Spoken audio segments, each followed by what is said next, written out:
kita bisa mengatakan itu dengan effortless. Kalau humoris tuh dia sampai tua tetap kayak gitu. Emang relate juga sih kalau misalnya ini jadi judulnya siklus, karena emang ternyata yang dibilang itu juga sesuai sama semua fase yang ada di percintaan gitu. Saking happy-nya gue pengen banget ngajak orang lain buat ikut ngerasain jatuh cinta kayak apa yang lagi gue rasain sekarang.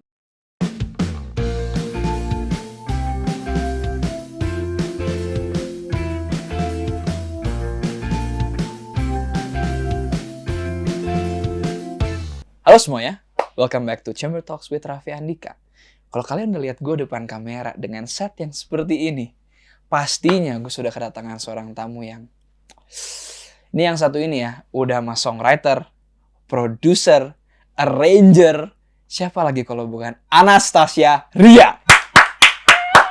Gue udah dengar suaranya. Hari ini Maaf ya guys ya. Hari ini suaranya lagi kurang kurang pemanasan suaranya. Jadi mohon maaf kalau nanti di podcast gue haham-haham. Nah itu bakal banyak tuh.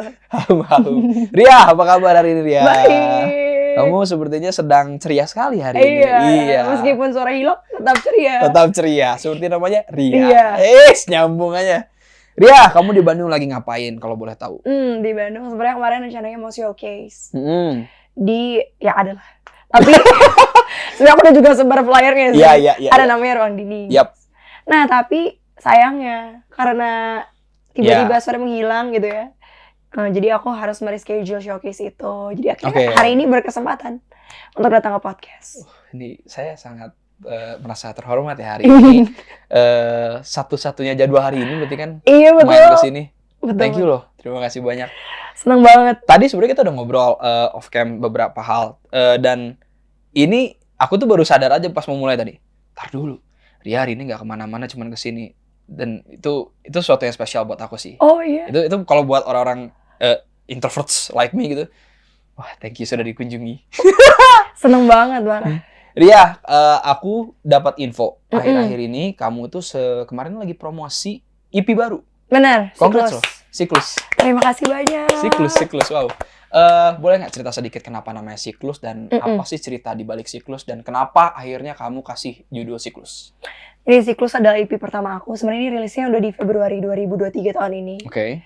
Nah, kenapa dikasih judul Siklus? Karena isinya adalah lagu-lagu dalam percintaan yang emang menggambarkan semua fase dalam percintaan. Oke. Jadi kayak it's all about cycle-nya kayak gitu. The cycle of love gitu ya. ya. Dari mulai kasmaran, gue ketemu lo ketemu gue, sampai akhirnya nanti pacaran, terus kayak dunia kayak rasanya full of flowers. Iya kan, iya banget kan. Terus kayak sampai akhirnya pas udah ngomongin mimpi adalah tuh.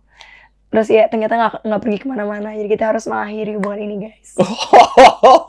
Ternyata deep ya. Iya. Jadi dia dibalik nama Siklus yang orang mungkin anggap sebagai the cycle apa? Ternyata cycle of love. Semuanya ada. Jadi kalian kalau misalnya lagu patah hati, lagu jatuh cinta juga semua ada di situ. Oke. Talking about reference gitu. Ketika kamu bikin Siklus ini, kamu berarti kan punya banyak banget cerita yang mau kamu sampaikan gitu. Mengenai beberapa fase dalam percintaan gitu. Ketika kamu nulis nih, kamu agak sedikit terbersit nggak di benak kamu bahwa aku tuh pingin semuanya satu jalan cerita nih, tapi dengan nuansa yang beda-beda gitu. Karena lagu kamu kan kalau banget lagi. Iya kan? Iya. Ada beberapa nuansa yang pakai orkestra. Yes. Ada beberapa nuansa kamu yang lagu yang pop banget, ada yang ballad banget. Itu gimana? Kenapa kamu mainin temanya kayak gitu? Karena dinamika album juga sih, sama placementnya juga. Oke. Memang aku sengaja kalau di awal itu kan memang kayak asmara candu yang memang lebih banyak instrumentsnya, lebih kayak ceria gitu. Memang karena memang purpose-nya ya udah emang jatuh cinta kan memang gitu kan perasaannya biasanya. Nah tapi di akhir lagu ditutup sama lagu patah hati, tapi juga bawa vibes yang pumping juga karena aku di situ pakai drums dan gitar strum juga gitu. Jadi memang keberagaman itu lebih ke arah dinamika dalam album sih. Jadi kalau orang dengerin kayak ya udah semuanya boom semua lagu yang kayak beat gitu kan bosan ya. Kita harus kayak ada lagu yang kayak gue denger lagu ini gue keinget sama era gue pas di sini nih. Iya, jadi kayak sesuai sama purpose-nya juga. Jadi misal Bintang dan Bulan Purnama lagi ngomongin mimpi. Orang kan mimpi kan gak mungkin ya pas kita lagi sadar, kita lagi kerja kayak gitu kan. Kayak gue mimpi ini, enggak. Gue lagi ngadepin namanya realita. Kadang kita kalau daydreaming kan emang lagi pas sendiri, malam-malam, pas udah take relax gitu dari apa yang kita udah kerjain di hari itu misalnya. Nah menurut gue ya jadi emang gimana sih kalau orang mau imagining tentang sesuatu, misalnya si bintang dan bulan purnama itu, jadi kayak harus ada didukung sama ada bellnya. Orang biasanya aduh ketemu nih gue mimpi gue ini gue inget lagi, terus jadi kayak ada music instrumental orkestra yang mendukung juga buat ke vibes ke situ gitu sih. Jadi gue memang tergantung. Ini seru loh albumnya tuh. EP ini tuh kayak bener-bener roller coaster ride. Benar. Dan is it what you are expecting people to feel like gitu ketika mendengarkan Siklus gitu? The cycle of love itu is filled with ups and downs in life. Iya bener banget. Iya kan? Iya. Oke. Luar biasa ya, seru ini. Enggak, jujur, karena ketika pertama kali Siklus, not to be judgmental, tapi usually album-album atau apa ya, tema yang mau diangkat tentang cinta itu di-present dengan cara yang kita sudah tahu seperti apa. Tapi kamu membawakan ini dengan sebuah nuansa yang manis, tapi ada yang tragis, tapi ada yang magis gitu ya. Kayak lagu itu nyangkut banget, yang In Case You Are In Love.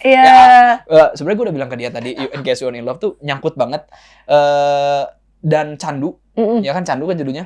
Itu tuh gimana ya, nyebelin yang kok iya ini nyangkut lagi nih lagu gitu ya. Ini, kamu ngerti gak sih rasanya yang ketika kamu dengar satu lagu itu nyangkut, you can't sing it the way the song goes gitu. Kamu tidak bisa menyanyikan dengan lagu, tapi kayak aku kan gak bisa nyanyiin Candu dengan cara kamu gitu. Tapi aduh ini lagu enak banget lagi.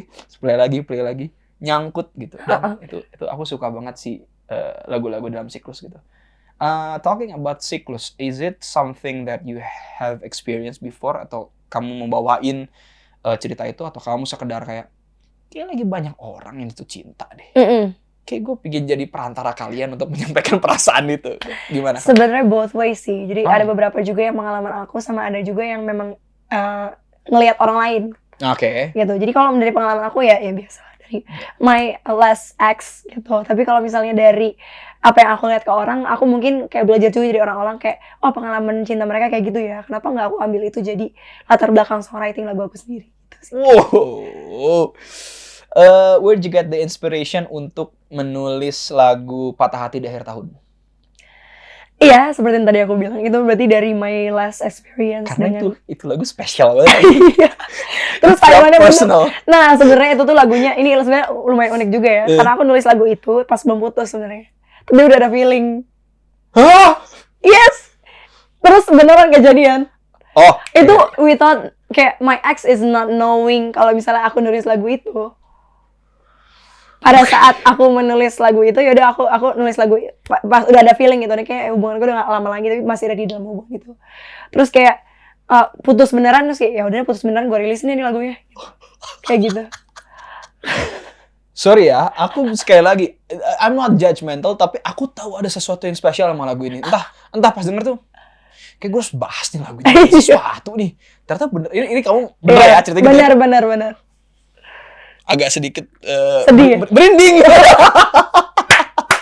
feeling kayak ini ada sesuatu yang aneh nih sama lagu ini nih, Patah Hati di akhir tahun ini. Karena you present the song very beautifully dengan rasa yang kan sometimes we can feel the way who sang it gitu kan.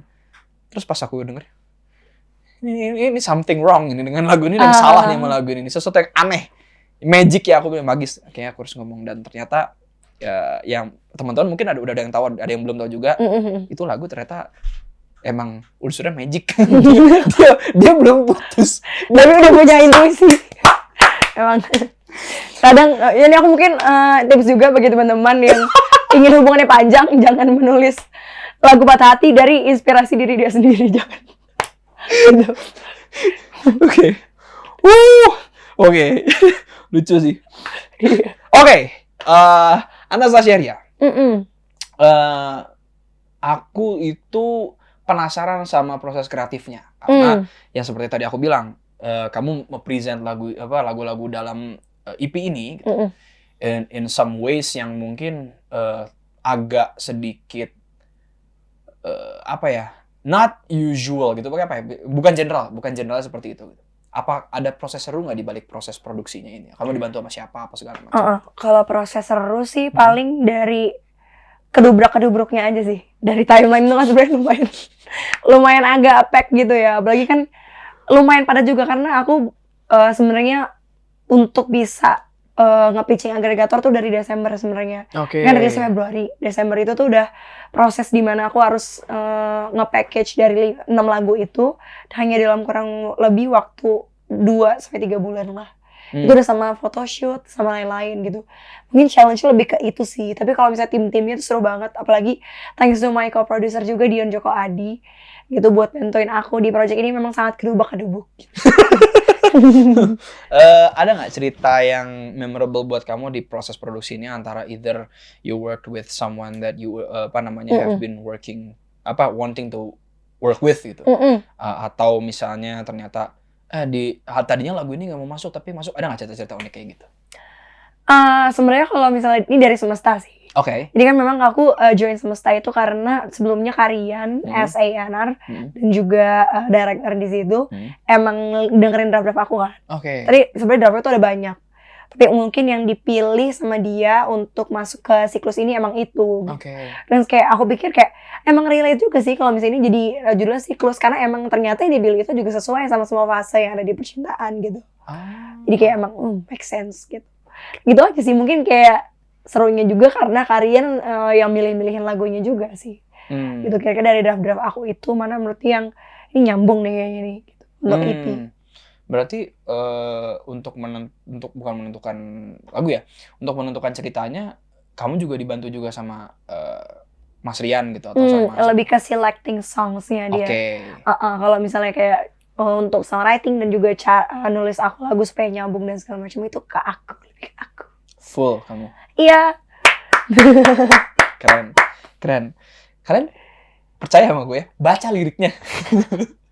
Magic banget liriknya tuh. Unik dan apa ya? Kadang-kadang tuh aku selalu merasa ada beberapa lirik yang gimana cara notasiin lirik ini? Gimana cara lirikin notasi ini? Yeah. Dan kamu tuh ada beberapa lirik dan notasi yang buat aku kalau dengar lagu tuh kayak wow, diem lagi.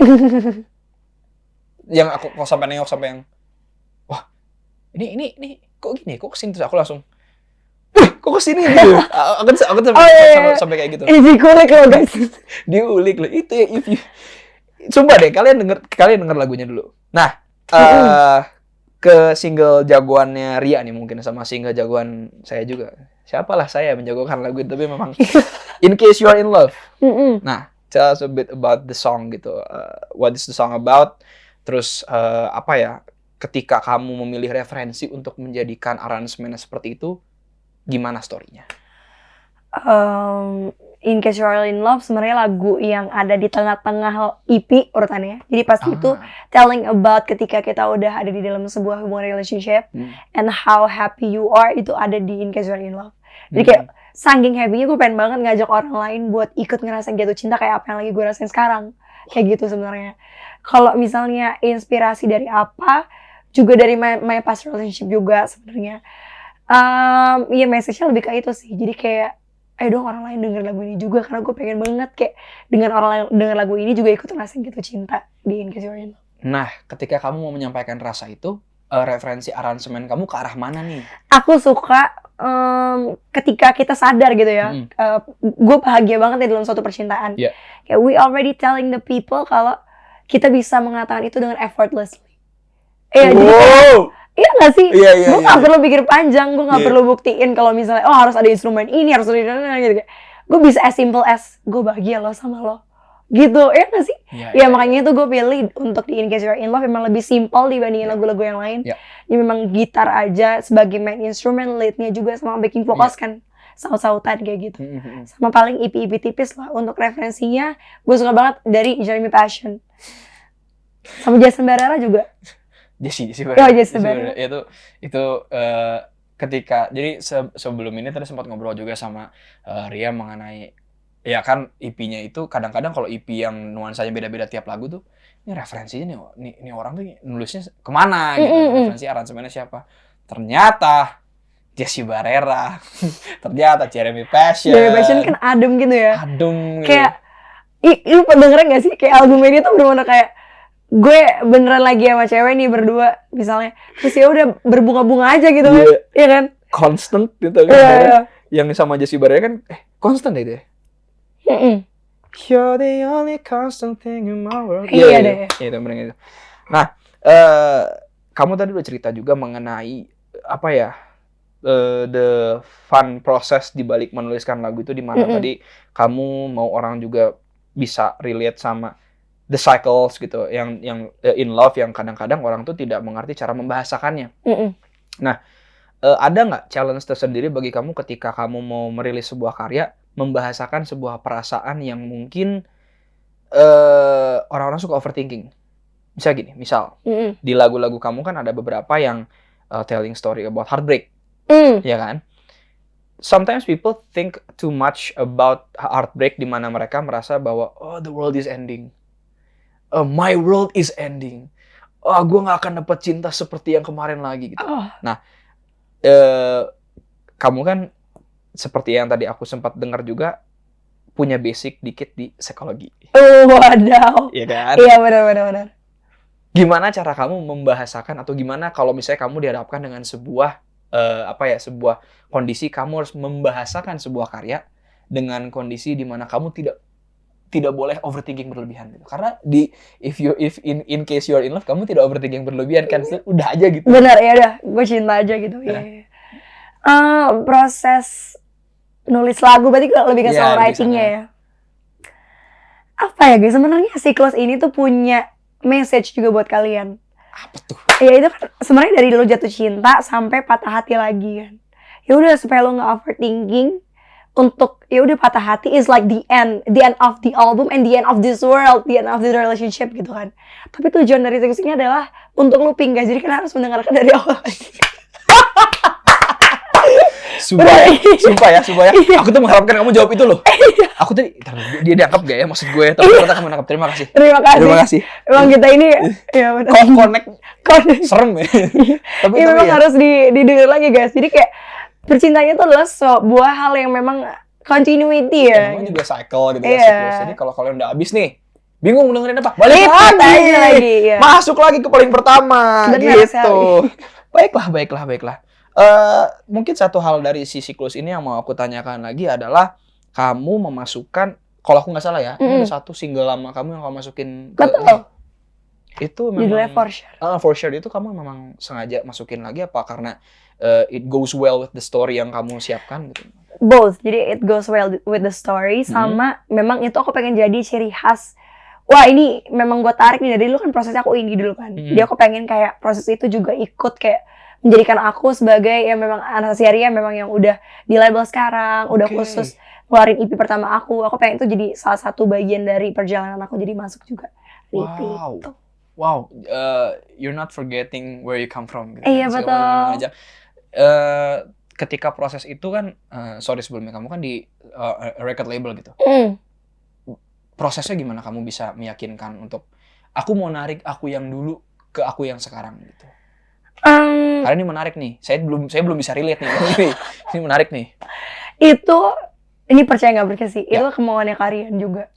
Ya, aku suka banget lagu For Sure kamu, jadi pas aku propose itu dia juga suka. Jadi kayak kita sepaham dan ya udah akhirnya bernyepakati itu masuk dalam EP aku. Gitu. Oh iya? Iya, dia memang suka lagu For Sure juga. Terima kasih Karian. Cinta ini membunuh. Enggak. Luar biasa Mas Rian, luar biasa. Ya sukses sih sebenarnya. Aku tuh selalu mendoakan all the best buat teman-teman gitu, terutama buat kamu juga, sukses buat siklus, sukses buat semua karya-karya kamu yang akan selanjutnya rilis. Dan banyak. Tentunya aku belum sempetan lihat kamu live waktu itu kan. Jadi mungkin next time dalam kondisi yang insya Allah lebih sehat lagi, aku bisa melihat kamu live dengan piano kamu itu. Yes. Nah itu tadi mengenai siklus. Nah sekarang ini sesi yang paling saya suka, mengulik masa lalu Anastasia Ria. Karena ini menarik ya. Spoiler dulu sedikit. Anastasia Ria ini dulu sebuah fakta menarik. Orkestra, bro. Ini anak orkes dia. Benar. Boleh dijelaskan sedikit mengenai introduction kamu terhadap musik gitu, terus kamu akhirnya bisa orkestra, dan pokoknya before Anastasia Ria menjadi Ria yang sekarang. Gimana tahu awalnya kamu bisa kenal sama musik, terus kamu les musik apa segala macam, boleh tuh storytelling. Jadi dulu aku awal kenapa bisa kenal musik tuh karena ini fun fact juga. Karena dulu aku memang dicariin sama orang tua gitu kan. Kamu anak kecil daripada main sore-sore gosong kulitnya kayak gitu kan. Mendingan aku dicariin les apa gitu. Bisa produktif gitu ya. Iya. Terus kebetulan yang di dekat rumah aku paling deket kursus musik piano.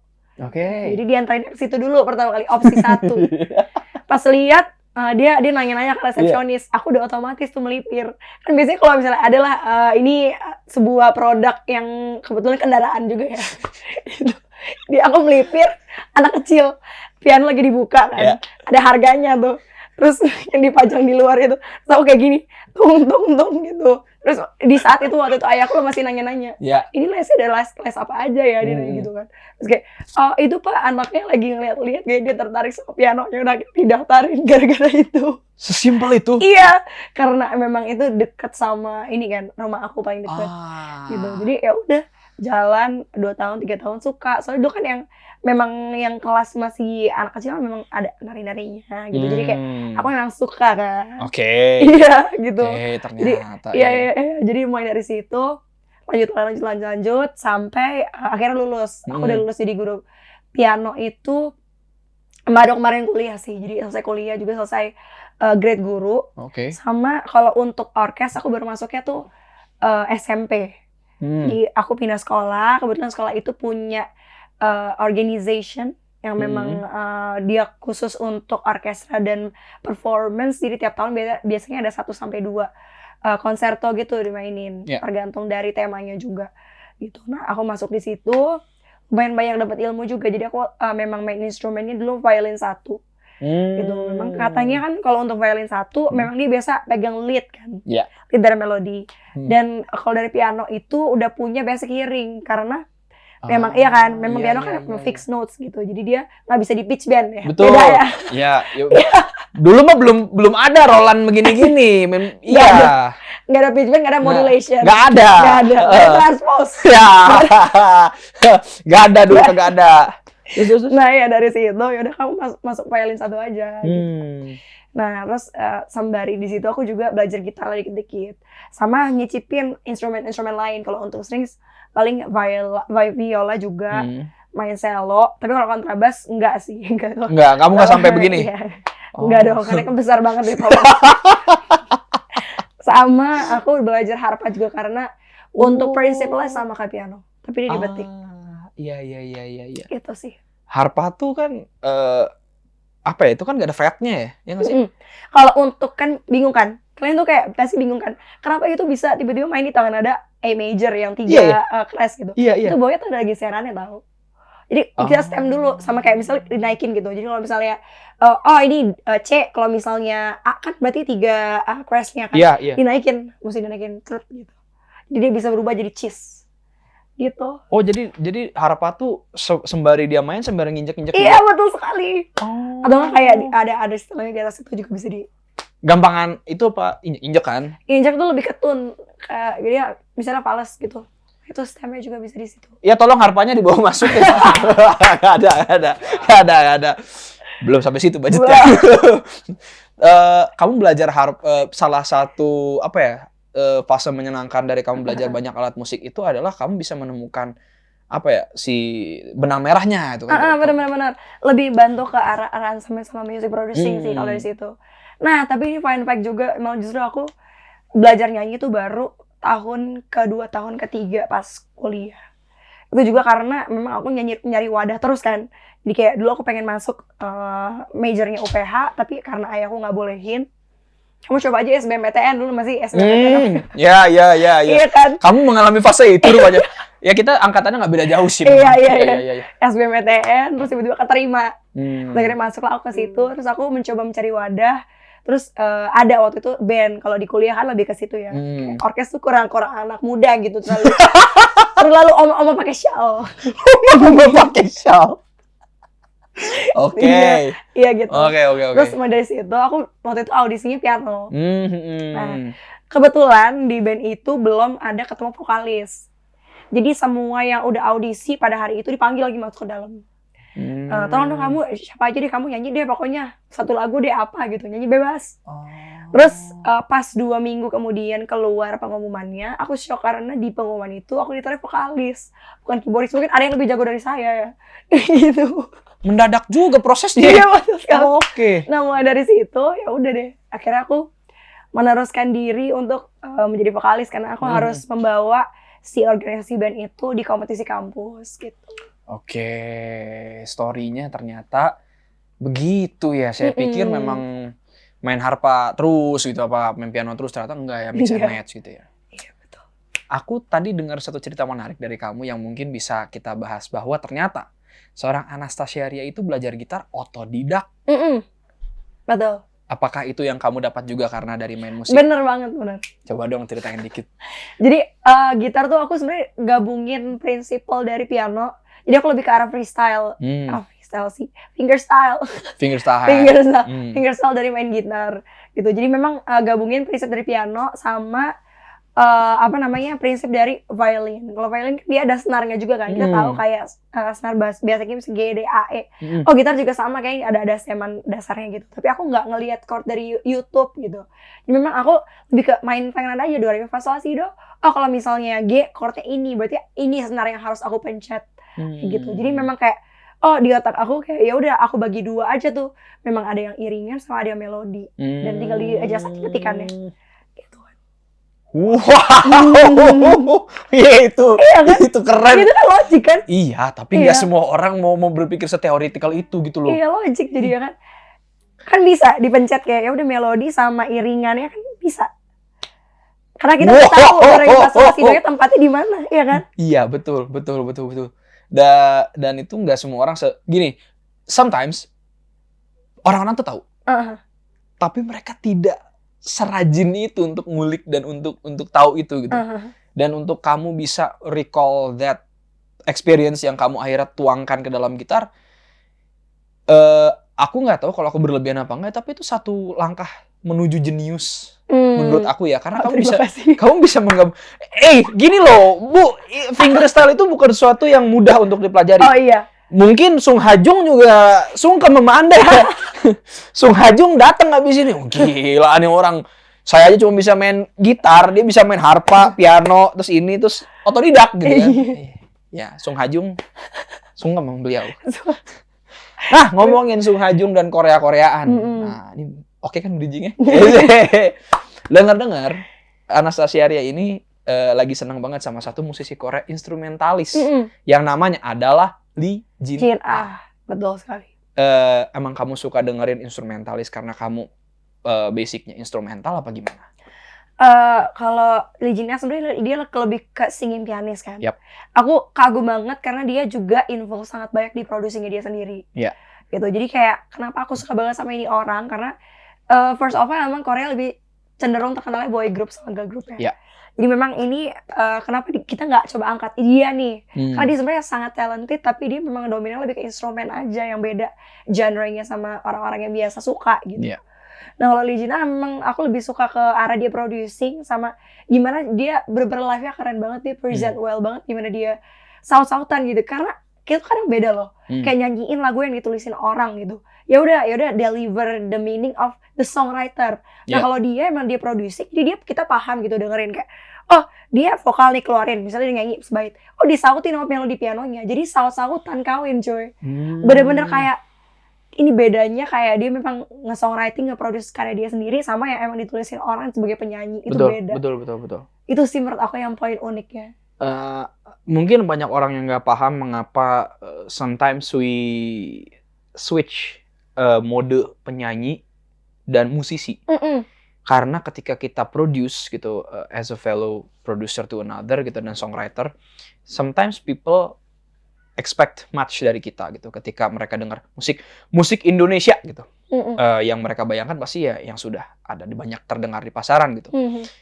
Seperti halnya tadi kamu bilang bahwa Korea boy group, girl group, ya kan? Yeah. Langsung nyambungnya ke sana.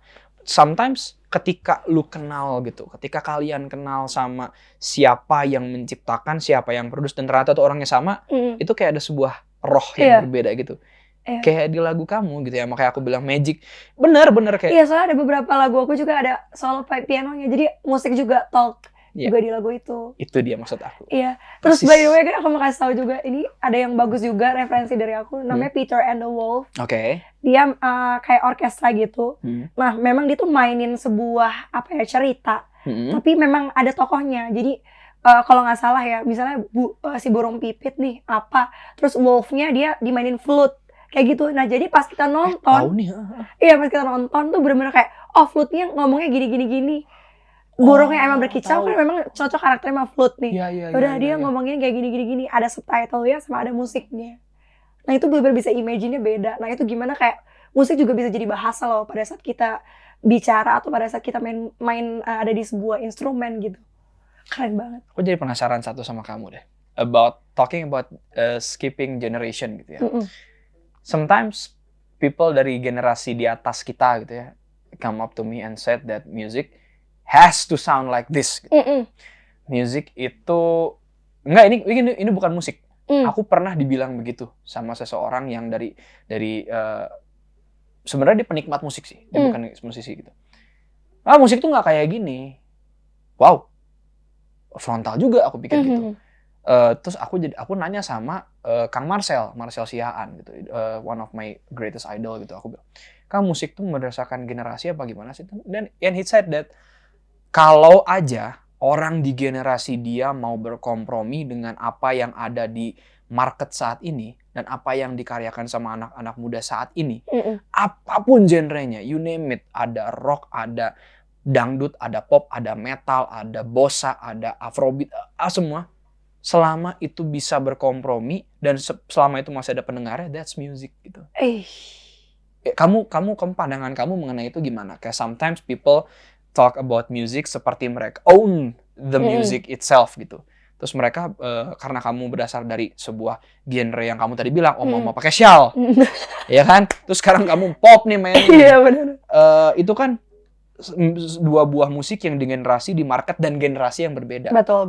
Ada nggak pemikiran kamu bahwa suatu saat nanti musik itu tidak terbatasi oleh genre ataupun generasi gitu, dan itu it's universal language gitu. Menurut kamu gimana? Aku setuju banget sih sama yang diomongin Kak Marcel tadi. Karena as long as itu ada yang mendengarkan, as simple as that, itu bisa kita kategorikan sebagai musik. Karena sebenarnya musik kan wadah kita untuk berinspirasi dan berkarya ya. Mau gimana pun inspirasi lu kayak sama aja juga seniman juga kan.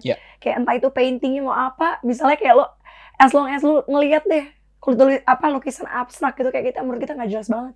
Tapi menurut mereka keren, kayak musik juga bisa kayak gitu. Bahkan kayak dari zaman dulu kan juga kayak gitu. Sebenarnya asal musik ya udah dari sekedar ritme aja di suku-suku kan kayak gitu kan. Nah, itu bisa jadi musik dan sampai sekarang juga banyak kok di Spotify, lo cari aja. Masih banyak juga yang dengerin. Kayak as long as ya udah itu memang menjadi sebuah rangkaian yang berritma juga, ada komposisinya, dan emang mau gimana pun itu selera musik lo, ya udah sih, kenapa nggak dilanjutin aja? Kan musik juga. Keren. Ini kayaknya beberapa kali ngomong. Teman gue yang bikin yang bikin karya ini, Serdendi juga, he's not what you call an industry musician gitu. Folk banget malah musiknya. And then he has another persona metal gitu. Itu kan dua persona yang berbeda gitu. Betul. Terus dia bilang sama aku sama gitu. Dia bilang bahwa intinya mah musik bikin gitu. Iya benar. Kalau bikin udah berkarya aja, jadiin dulu, rilis dulu. Nanti pasti kamu akan menemukan siapa yang pendengar musik kamu, siapa yang mendengar karya kamu gitu. Dan ini yang ngomong udah dari generasi ke generasi, terus sekarang ketemu sama Ria juga yang punya pandangan yang sama. Menurut aku ya berarti kita ada di jalan yang benar gitu. Ya nggak sih?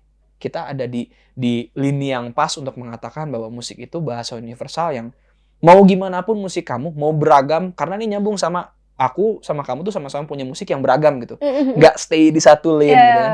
Dan itu sometimes orang-orang agak kesulitan untuk memahami. Tapi selama itu bisa dinikmati dan itu bisa diresapi bahwa this is music gitu. Menurut aku sih sudah cukup ya. Iya, setuju. Asik nih. Jadi kemana-mana tapi ngobrol. Oke, kembali ke Anastasia Ria. Anastasia Ria ini aku dapat kabar juga di sini bahwa Apa? kalau stories lebih banyak video kucing daripada muka. Itu dapat dari mana? Ada yang cerita lah. Oh iya. Ada kucing yang ngomong kemarin, saya difoto sama Anastasia Ria kemarin gitu. Emang kamu seneng banget kucing? Aku suka kucing. Cocok Karena kucing tuh lucu banget. Cocok main sama mama saya, koleksi kucing udah kayak hotel. Tahu Hotel for Dogs nggak film itu? Tahu. Ibuku tuh punya kayak gitu tapi buat Tapi kucing. kucing. Asli. Apa yang kamu temukan menarik dari hewan-hewan Aku dulu suka itu? ketika mereka membutuhkan attention. Karena kucing kan emang terkenal jual mahal ya. Dan mereka akan mencari di saat kita tidak membutuhkan. Ya. Aku suka sense itu. Oh. Kamu suka digituin? Sama kucing. Sama kucing? Iya kan, sama kucing. Sama kucing iya. Sama kucing, iya. Bukan sama orang lu. Jual mahal gue lempar lu. Gitu. Iya. Oh, kamu jadi suka main sama kucing karena mereka gini deh, aku jadi penasaran. Orang sejenius kamu punya pandangan yang menarik soal kucing bahwa kamu suka dijual mahalin sama kucing terus ketika kamu nggak nyari mereka datang. Iya betul. Kenapa? Menarik deh. Ini menariknya karena nggak tahu ya ini kalian ngerti apa enggak, ini ada korelasi apa enggak. Kamu perfeksionis nggak? Lumayan. Idealis sih dalam karya aku. Ya idealis nggak? Iya. Karena sometimes orang-orang yang perfeksionis dan idealis dalam karyanya itu punya sebuah traits aneh yang menurut orang lain mungkin. Ya, siapa yang sering dijual mahalin? Aku suka tau. Soalnya kalau misalnya kita anjing nih, it's different personality. Ya. Dia kan terus mencari kita, jadi kita tahu mau gimana pun dia pasti ada di sana. Ngerti nggak? Ya. Ketika kucing kayak gue cari, terus dia kayak malas gitu. Oh gue berarti nggak bisa kayak gini nih cara nge-treat dia. Kita kan lebih conditioning, ya nggak sih? Terus ketika kita kayak yaudah kita emang sedih, dia kan datang sendiri dengan kepekaan dia cuy. Aduh. Aku tahu kenapa lagu kamu itu deep. Karena kamu segitu mikirin perasaan kucing. Itu korelasinya. Siapa yang mikirin perasaan kucing, Bu? Ya, lu mau datang ke gue syukur. Enggak apa-apa, dusel-dusel kaki gitu. Tapi kamu sampai mikirin. Aduh, lucu banget sih. Kamu sampai mikirin. Pernah nggak ada yang ngomong gitu ke kamu gitu? Ada yang mikir, oh kucing ini mungkin butuh perhatian saya. Tapi katanya ada psikologi kucing ini loh berdasarkan gen yang dia bawa karena warna bulunya dia juga ada. Hah? Emang ada? Baca aja di internet. Jadi warna, tar dulu, kayaknya pernah lihat nih warna kan? bulu mencirikan. Makanya ada julukan kucing oren karena biasanya lebih bandel, lebih aktif. Oh Garfield makanya gendut nih begitu. Oh tahu lagi. Seumur soalnya, iya. Iya tahu aku kucing pemalas itu kan. Iya. Iya si Garfield si gemrot itu. Iya. Kalau kucing hitam, kenapa superstitious? Karena sebenarnya kucing itu dia punya kemampuan Sixth sense. Iya, sixth sense sama dia sebenarnya ini kan dia anak kecil. Jadi dia perlu berkamuflase untuk menghindari diri dari predator. Gitu. Jadi memang yang paling emang amat digemari itu biasanya black cat. Karena dia kalau malam kan nggak kelihatan. Yang paling dianggap jelek dari mata kucing itu kucing putih justru. Kenapa? Karena dia gampang kelihatan. Kalau kita ngumpul sama kucing putih ya predator bakal ketahuan kalau misalnya itu kucing, jadi dimangsa sama gerombolannya. Kalau itu jadi salju kan nggak kelihatan juga. Tapi dia lagi jarang dari salju nggak sih? Kecuali snow cat. Oke. Kucing. Iya, domestic cat. Oke. Kenapa kucing hitam kenapa kucing hitam itu sering disamakan dengan hal-hal yang gini deh. Bang, pernah nggak Bang depan ada kucing hitam nih? Oh sial nih gitu. Diomongin gitu pernah nggak? Pernah nggak digituin? Pernah. Nah, itu kenapa tuh? Kalau itu nggak tahu sih, itu tergantung sama negara sih. Soalnya katanya di Brazil, di Brazil ada yang bilang kalau punya kucing hitam keberuntungan. Nah, beda lagi nih. It's different dari masing-masing negara kepercayaannya apa. Jadi kalau kayak gitu jangan tanya Anastasia Ria, tanya dukun-dukun sebelah rumah kalian dah. Tanya orang-orang pintar sebelah rumah kalian. Kenapa? Iya. Kucing hitam itu udah superstitious. Padahal keberuntungan bisa jadi. Iya. Kamu sendiri punya kucing banyak? Aku pencinta stray cat. Jadi karena orang tua aku nggak boleh pelihara, jadi aku kayak menyediakan makanan aja, lo siapa aja yang mau datang boleh. Luar biasa mulia sekali pahalanya ya, memberi makan stray cat gitu. Sama aku suka kalau di stasiun tuh kucingnya manja banget, Tara. Di stasiun? Iya. Khusus di stasiun? Emang di tempat lain kagak manja itu kucing? Beda, kalau di tempat lain kan suka mampirnya ke tempat pecel lele gitu.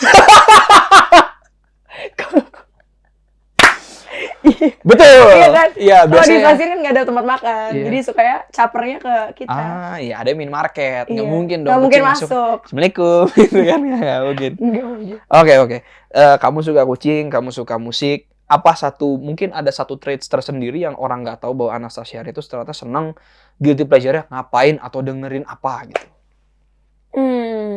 Aku suka dengerin instrumental itu sebenarnya kayak orang tahu. Tadi kan sudah. Kalau selain Legend Art juga aku juga suka dengerin. Oke. Kayak aku suka banget sama musik-musiknya kalau dari Indonesia tuh Agung Munte, aku suka Gersi Tomorang. Kalau di luar aku suka Jesus Molina. Jadi kalau misalnya aku datang ke Java Jazz, aku justru bukan nonton yang emang dia nyanyi gitu. Yeah. Aku akan mencari stage untuk jazz-jazz aneh yang memang dia tidak terkenal dan yaudah dari mana lo. Iya. Gue pengen nonton lo Yang gitu. unik banget ya. Iya. Iya. Yang kayak di orang apa yang nyentrik banget terus tiba-tiba dia bawa alat musik aneh gitu kan ya. Aku suka banget nonton itu. Kamu tahu alat musik steel drums nggak? Apa tuh? Jadi kayak dia tuh kayak drum, kayak apa sih bilangnya? Panci yang gede gitu. Terus dia tuh diketok-ketok sama orang bikinnya, terus kalau dipukul tuh nang. Oh, tahu. Itu pernah dimainin Jacob Collier juga. Ya, Jacob Collier pernah main itu. Itu menurut aku adalah salah satu alat musik terunik. Ya, terunik yang aku pernah lihat live-nya. Karena aku pikir itu post pro kan, bunyinya gitu-gitu tuh. Jadi dia pukul terus ada post pro-nya. Oh, aku kira mau buat masak enggak ya? Ya, elah. Aku kira dia balik terus dia buat surabi. Kenapa mesti surabi? Kan bentuknya gitu. Ya Allah, bener. Masuk. Iya. Tapi kamu berarti suka hal-hal yang unik gitu kan? Iya. Suka hal-hal yang unik. Oke. Karena dia suka hal yang unik dan dia suka sama hal yang nyentrik, kita main game dulu kalau. Boleh. Kita main game dulu. Namanya This or That. Oke. Ini ada 1, 2, 3, 4, 5, 6 pertanyaan. 6 pertanyaan yang 6 pertanyaan ini ada 2 pilihan, kamu tinggal pilih satu ya, this or that. Tetapi bedanya, aku mau kamu cerita sedikit kenapa kamu pilih itu. Oke. Pertama, Anastasia Ria, biola atau piano? Piano. Piano lah, dia bilang. Piano lah, adalahnya. Kenapa tuh? Karena my first instrument. Sebelum aku nyanyi Wow. juga. Jadi itu instrumen pertama yang aku kenal dan aku pelajari. Kamu tuh setia banget kayaknya. Orang kalau udah kamu suka sesuatu gitu, kamu Iya, bener-bener keep kita safe harus gitu. setia sama apa yang kita jalani, termasuk dalam relationship. Wah, jadi dokter cinta. Nggak, tapi soalnya tadi dia bilang single lamanya masuk ke EP gitu kan. Terus habis itu sekarang kamu inget sama piano karena itu instrumen pertama kamu gitu. Kamu setia banget berarti ya. Luar biasa. Yang kedua, perform di event festival tapi main pertama kali. Mainnya pertama nih di rundown. Masih Atau- terang. Bener. Atau main di intimate show tapi di cafe dan udah malam, udah sore gitu. Intimate show atau festival. Tapi festivalnya main pertama gitu. Intimate show lah. Intimate show. Kalau misalnya festival main pertama yang nontonin tenan. Kru panggung. Saya suka betapa realistisnya gadis ini ya. Gak pernah deh gitu share realistis dia biasanya. Dia lucu-lucu nih. Ada biasa yang ngomong, iya pemain pertama nggak apa ya, tapi kan apa namanya ada orang yang akan datang gini-gini. Kagak, dia mah enggak, yang nonton tenan. Masih haredang, masih panas. Orang-orang belum balik dari kantor hari Jumat. Aduh lucu banget lagi. Maaf. Libur panitia. Menghibur panitia. Ya Allah. Akang teh botol. Iya. Aduh ini lucu. Aduh ini lucu banget. Kalian yang belum tahu, yang main pertama festival tuh Libur tenda karena menghibur tenda karnaval. Tapi intinya Aduh. if you are given the chance, mau nggak main di festival gede gitu? Mau lah. Jadi Java Jazz, Meetingnya langsung ke sana. langsung dong, iya. Siapa tahu main yang unik gitu. Nanti main harpa, tapi sama kucing. Gitu. Kita ajak kucing ke panggung mungkin. Iya bisa. Iya bener bisa di sini kan. bisa gitu. Iya. Bisa. Jadi Ya. Slayer Jadi Mas Fajrin, tolong harpa ya. Mana Mas Fajrin? Harpa nih. Aduh. Oh enggak, Mas Rian. Oh Mas Rian. Oh, udah beda dia. Udah beda ini sekarang ngomongnya. Oke, Oke. lanjut.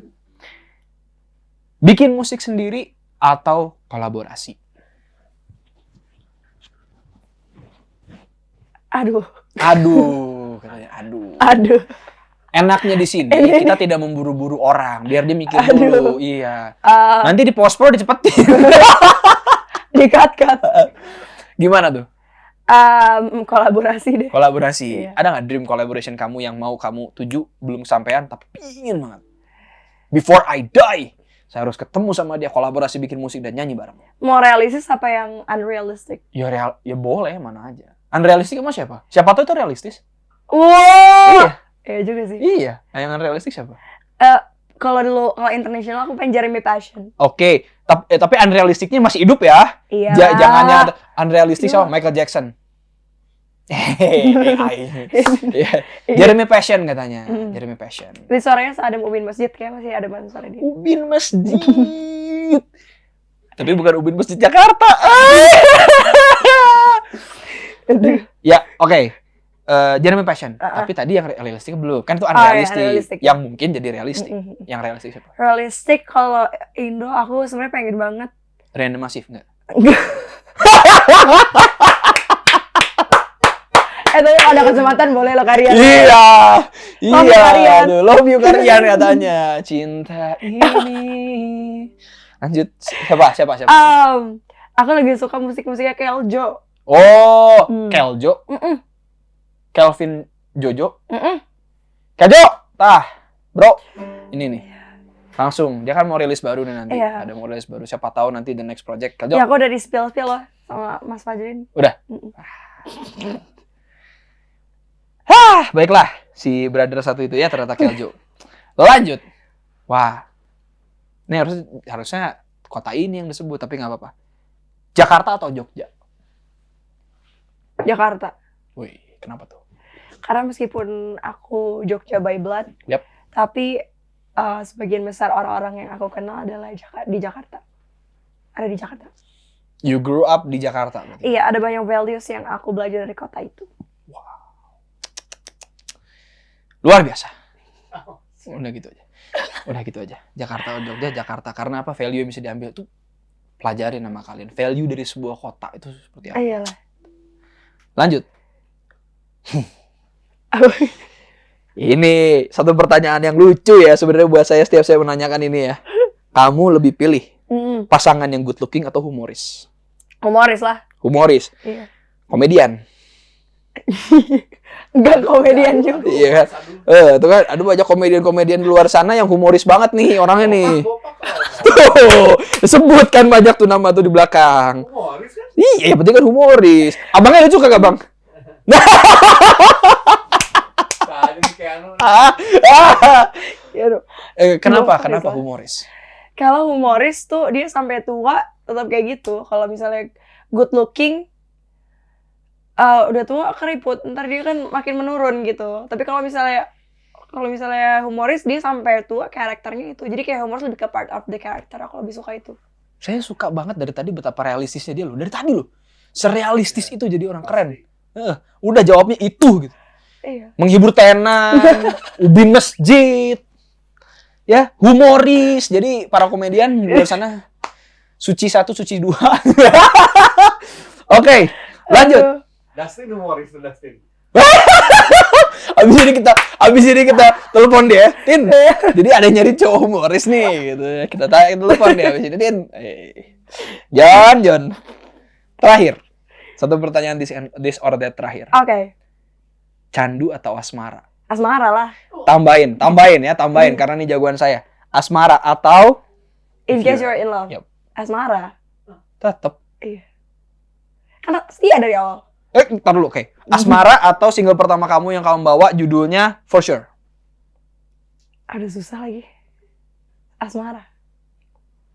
Kuat ya, luar biasa prinsipnya ya. Luar biasa. Kenapa asmara nah gitu? Karena itu menurut aku salah satu masterpiece aku yang memang color-nya sangat amat 80-an. Dari secara songwriting memang sangat challenging nulisnya. Oke. Notasinya juga. sama music composingnya juga paling banyak instrumennya. Jadi kayak I have to think about strings arrangementnya kayak gimana, brass sectionnya harus gimana.